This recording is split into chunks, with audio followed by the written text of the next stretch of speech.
Good evening and welcome back to episode 13 of Mathghamhain Morsels, the Simple Comfort series. And today I'm going to be showing you guys how to make a cottage pie, the cottage pie that I grew up with the way that I enjoy it the most. Because I don't like certain things, like cooked carrots. It's a texture issue, never could get past that. So mine will not have any carrots, but it will start with one small sweet onion. This is a Vidalia onion, a Mayan sweet, a Hawaiian sweet, a volcanic, anything like that will work. So I'm just going to start off by running this over my mandolin. And my mandolin is just a simple OXO mandolin slicer. It's a cheap but good slicer. If you don't have one, I recommend this one. It's nothing amazing, but it's a good slicer. And I ended up slicing a little bit too far and got some of that root section. I hate having that root section, so I'm just going to pull that out. And throw away the waste. So, that's the onion sliced up. Makes it a lot quicker. If you don't have a mandolin slicer, just kind of lightly dice the onion. So this I'm just going to transfer over to a bowl because I'm going to be slicing up some potato for the cover of my cottage pie, or actually the way that I end up doing it is kind of a deconstructed cottage pie. And I keep saying cottage pie because it does not contain lamb. So if you have this same dish with lamb, then you're having a shepherd's pie. If you're having it without lamb, then it is a cottage pie. This one is going to be a ground beef cottage pie. And again, it's one of those simple, cheap meals that's made fairly quickly.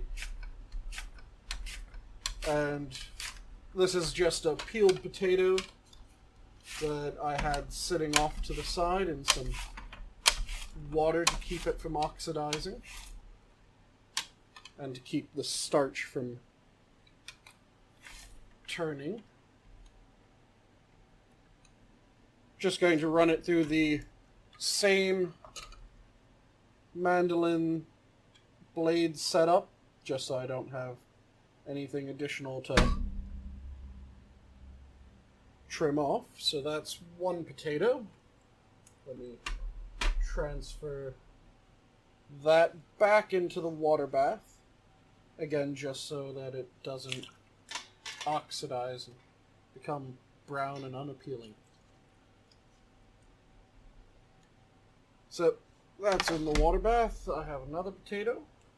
And this one will get the same exact treatment.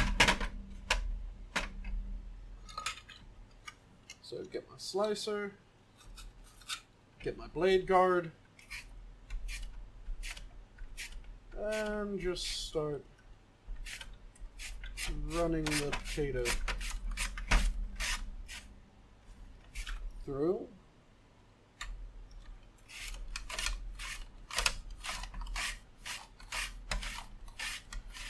And I'm just cutting the potato nice and small in order to make it so that it boils up a little bit faster. The smaller you cut the potato, the quicker it cooks. Normally I just chunk it, but in order to make this a faster dinner, I'm just slicing it up this way.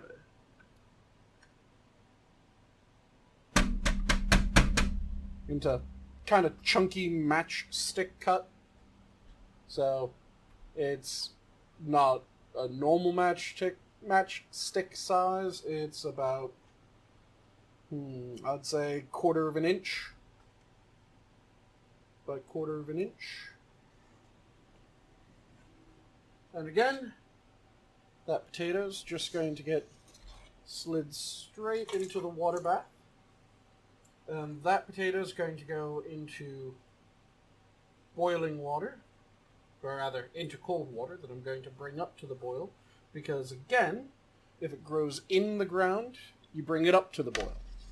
If it's above the ground, then you put it in an already boiling pot. So there's just my sliced potatoes. And I'll join you guys in a little bit. I'm just going to get this going. I'm pretty sure you guys don't need to see me throw this in water, though. So I'm going to do that off camera. Okay, and welcome back. So here we are in the kitchen. So I have a skillet that I've put on the heat. It's currently at a medium-low. And into this, I'm going to throw the ground beef. I'm using an 80-20 ground beef because fat's flavor, and I really want this to be a flavorful mac, or a flavorful cottage pie. So I got a good mince. So to this, I'm also going to add the onions that we threw through the mandolin. Make sure that I get all of them out of there. And I'm just going to break up the beef with the onions and let them cook up a bit. So what I'm looking for here is that the beef gets a bit of coloration on it, and the onions become nice and translucent.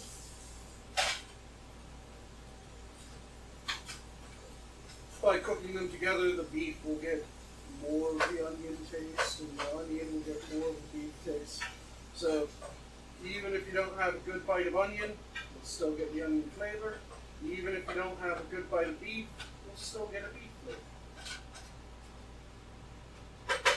Now, if you liked cooked carrots, you would add some diced up carrots or shredded carrots, grated carrots, however you want to add carrots in. You would add them in at this same point. If you wanted to add in peas, you'd wait a little bit longer than this, and then you'd throw them in probably about the same time that I'm going to be draining this off. You would throw those in, let them get cooked through, and then you'd drain off and add in the additional flavors, which you'll see what I mean by the additional flavors once this beef comes up to temp. This pan doesn't stay heated quite as well as my cast iron, so I'm turning it up to a high, medium, high. Just to make sure that it stays warm enough and that we aren't waiting here forever while the beef browns and the onions fry up.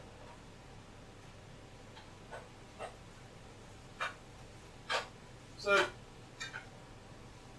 just go in, break up beef every so often, give it a toss, and then let the heat take it for a bit. Now, like I said, this is a cottage pie rather than a shepherd's pie, though every now and then you might hear me refer to this as a shepherd's pie, even though I know better. It was what it was often called as I was growing up. Rather than calling it cottage pie night, it was shepherd's pie night. Despite everyone in the family knowing that it was, in fact, cottage pie.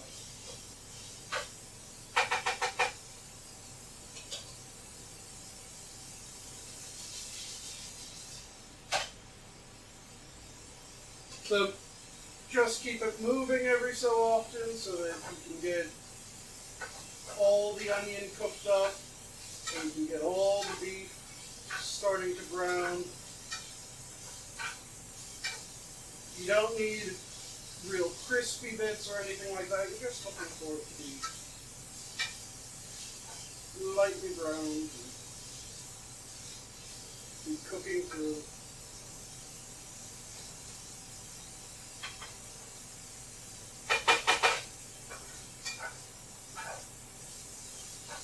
And since this is an 80-20, we will definitely be draining off some of this fat, because if you don't drain it off, you'll end up with a lot of fat on the gravy, which just strikes me as wrong.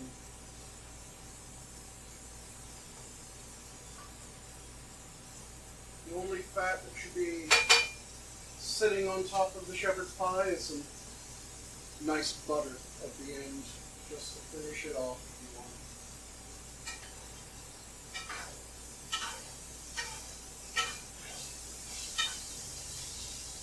So just move the beef around, almost done enough.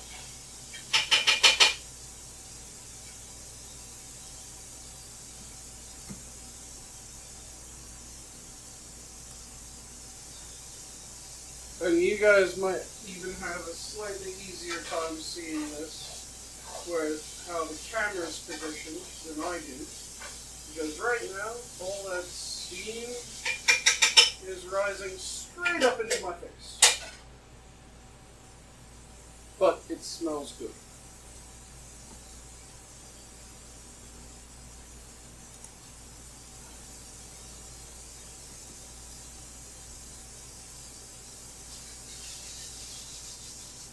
So this is about ready to be drained off a bit. And once we drain it, we aren't going to get all the fat off, just get the excess fat.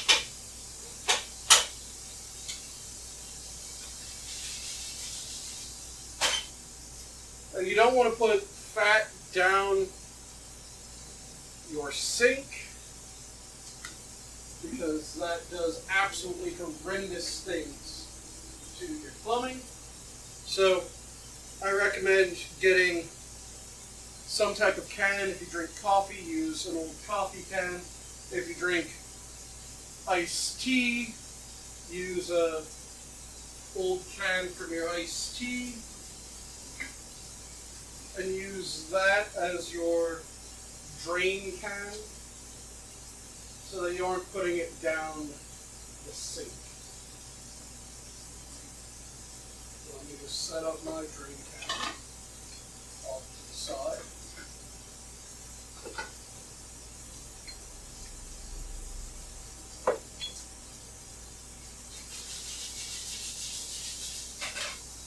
Give it a quick toss. Yeah, that's pretty good. Like I said, you want the onion translucent. You don't want it heavily caramelized or anything like that.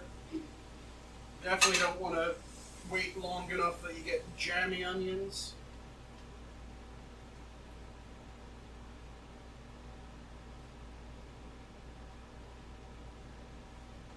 So just drain off your beef and onion mixture, which I am doing off camera because this is not exactly interesting. All it is using a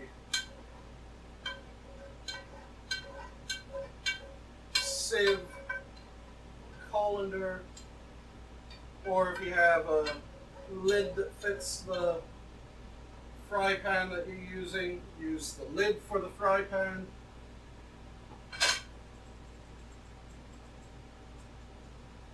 There we go, that's most of the fat off. Back in there. Let me turn down the heat to that medium low again.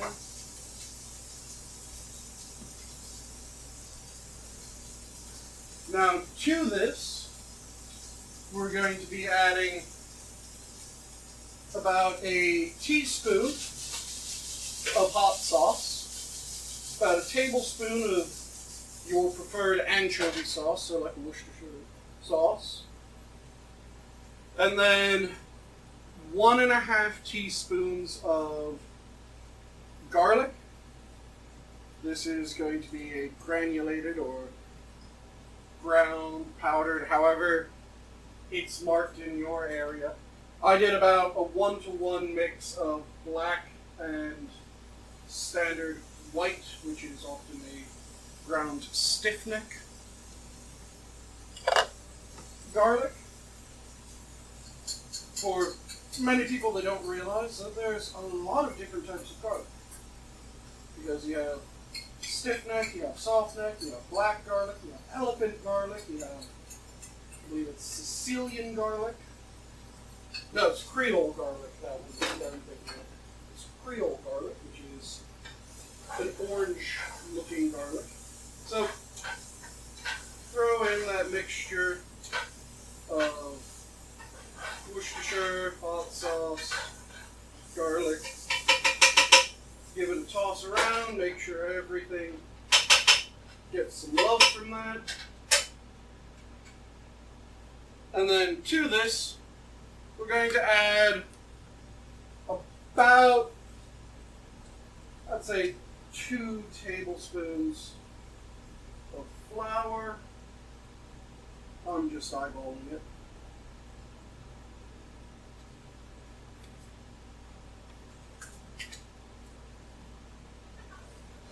And this, you want to mix around, make sure that everything's coated with it.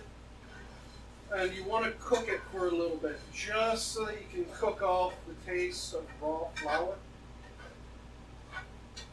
So keep it on heat. Keep moving it around.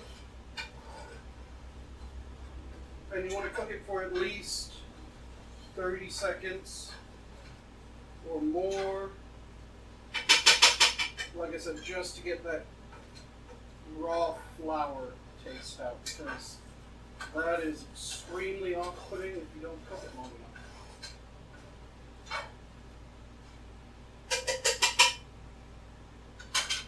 Give it a couple tosses.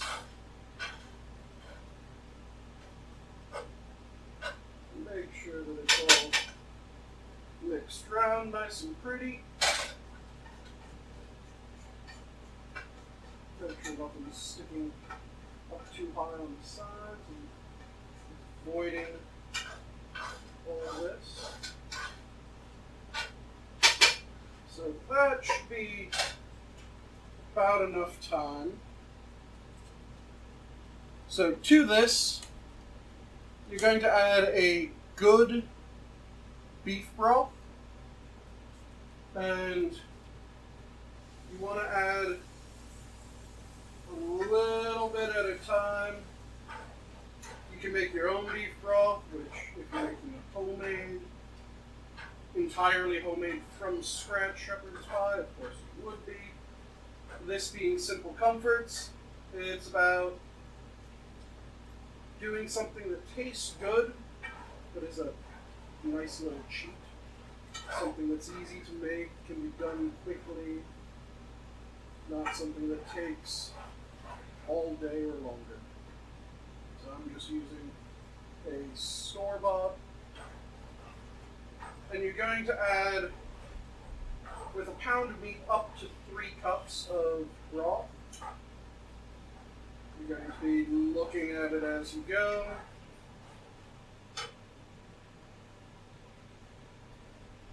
And you want to add a splash at a time. So don't go adding a full cup all at once. You want to perhaps add by like an 1/8 to 1/4 cup at most. Mix it around.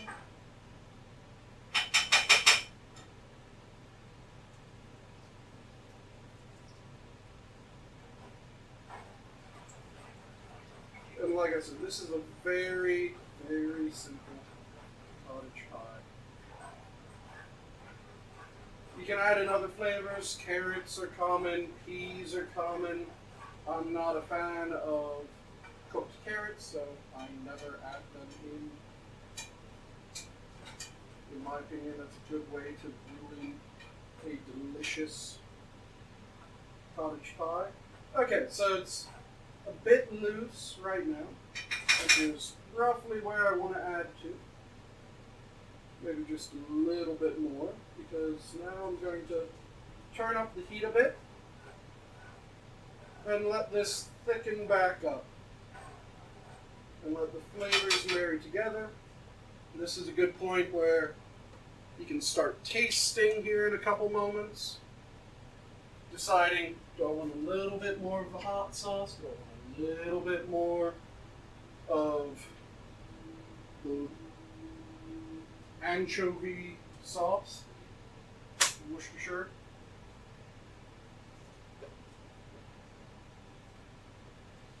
And I also have the potatoes boiling up on the side, so I'm just going to gently strain my potatoes. You don't want to strain them all the way, you want to get them most of the way. I'd say leave like a third of a cup of liquid, if that.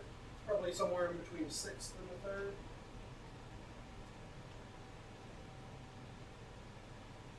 Of your potato water, which I salted my potato water fairly heavy this time. Unlike the last time that you guys saw me make mashed potatoes, where I used broth, this time it's just water, and I used some pink Himalayan sea salt, which is absolutely delicious. Again, I recommend, if you haven't used any salt other than just the standard iodized table salt, go out, find a new salt. Come home, try cooking with it, see if it's a good cooking salt or is it a finishing salt. Do you want to add it early to a dish, or do you want to wait until the very end?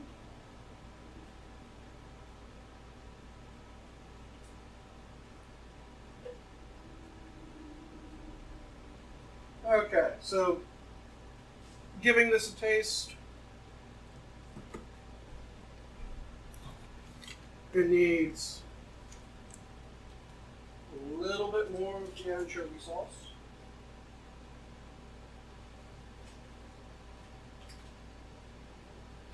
And a little bit more of the hot sauce. You can always use your preferred hot sauce, the one that I grew up on for some reason. I'm not exactly sure why this was the one, but this was the one that was always in the family kitchen. It is just Crystal here in Louisiana. This one is a garlic hot sauce because I like garlic. So anywhere where I can stash in more garlic, I'm going to stash in more garlic. So add that in, mix it around. And this is entirely to your taste. So, just like with everything, taste it often. Tweak it if it needs tweaking. That tastes pretty good now.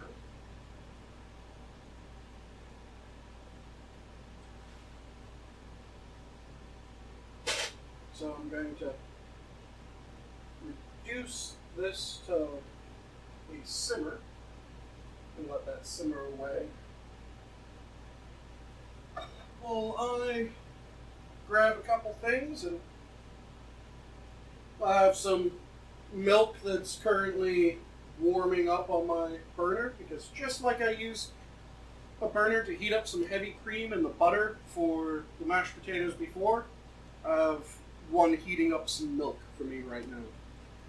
But this time I'm just going to use cold butter. I forgot to throw it in and don't feel like throwing it in right now. So I'll join you guys back at my desk as I make the mashed potatoes for my fantastic cottage pie.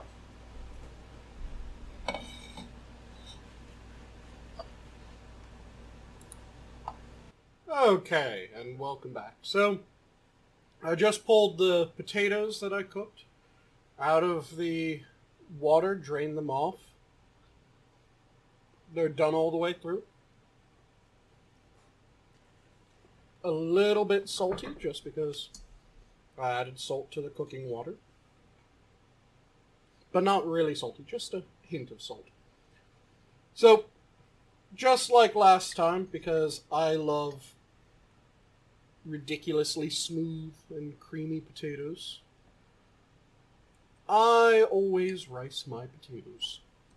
So I have my ricer, and I'm just spooning, or rather, sliding over with a fork my potatoes into the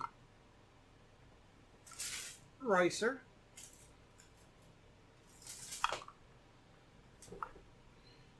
That's a bit difficult, so instead, I'll just do it the barbarian way. Take a handful of hot potatoes. If you do not have asbestos fingers, do not grab very hot potatoes with your hands. This is a disclaimer. But if you've been cooking for any real period of time, you've probably developed some asbestos fingers of your own. So, have at it if you want. Now then, I mentioned earlier that the cottage pie that I'm making is not quite a standard cottage pie. Not just because it's the Simple Comforts version, so it has some cheats built in. But I also said that it's a bit of a deconstructed shepherd's pie. So, what exactly do I mean by it being a deconstructed shepherd's pie? Well, I was very impatient as a child, and shepherd's pie was one of my favorite meals. So, in order to get the meal out a bit quicker, so that she wouldn't have to deal with me bothering her as much, my mother cut out one of the final steps of a normal shepherd's pie, a traditional shepherd's pie, which is covering the beef and gravy over with your mashed potatoes and then throwing that all into the oven to cook down a bit and bubble away. So instead, we just made the mashed potatoes after the gravy was ready, or pretty much as the gravy was getting done. That lovely, lovely gravy and that mince. Ah, that stuff's delicious. As that was finishing up, we would get the mashed potatoes ready. Make sure that the meat and the gravy and the onions were cooked all the way through. And then just throw it straight on top of the mashed potatoes. So,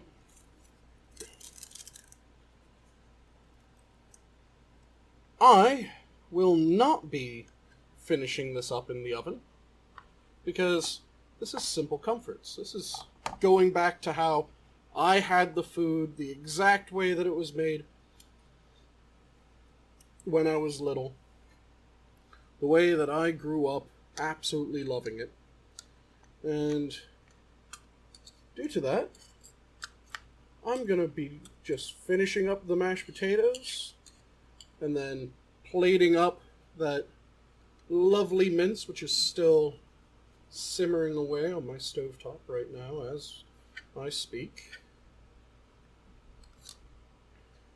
Just going to be throwing that lovely mince, that lovely gravy over top of these potatoes once I finish, and chowing down after showing you guys what the final meal looks like. It's not the prettiest thing because it's simple comfort food, again. And it's not like I'm plating it up in any interesting way, especially since we don't bake it in order to finish it. It doesn't really have any wow factor other than the taste. So, get all my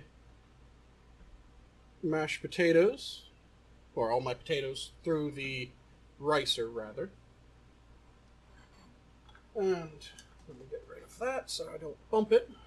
I already threw the butter into the bottom of the bowl, as you guys probably saw before I started ricing my potatoes. So just mash the potatoes around, get the butter from the bottom, incorporate it in, and that was a good about tablespoon to tablespoon and a half of butter for these 2 potatoes. Yes, it is a good amount of butter. So, get that mashed in, and then some of that milk that I had heated up. I'm not sure if I've mixed or warmed up too much, so adding a little bit at a time. And I just want to get nice and creamy, thick, delicious mashed potatoes to stand up to that gravy, and I want them to be able to be forked up in a good amount. Add a little bit more milk.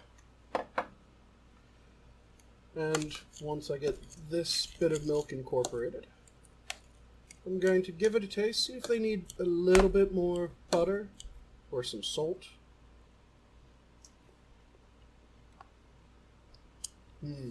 I'd say these need some salt right now. And you guys have been watching my videos long enough to know I absolutely love smoked salt, so let me grind in a bit of Maldon smoked sea salt, which is easily done. Just pinch it between my fingers and give a good squeeze. Get that mixed in throughout, that way you don't get any big bites of salt. You want it salted throughout, not just one pocket. That's good. So, that's the mashed potatoes. Really straightforward. Heavy milk. You can use heavy cream, just like I did last time. Heavy cream makes it a bit creamier and heavier of a taste. The whole milk, which I use this time, also fantastic. Tastes delicious. So, give it a go either way. If you prefer one way to the other, do it that way every time. See you guys back here once I plate this up. Okay, and here we go. As promised, or perhaps as forewarned, not a pretty looking dish, because nothing was really put into trying to present this pretty. This is exactly how I used to eat it when I was little. Nice big mound of mashed potatoes, just covered over with that delicious beef and onion mince and gravy.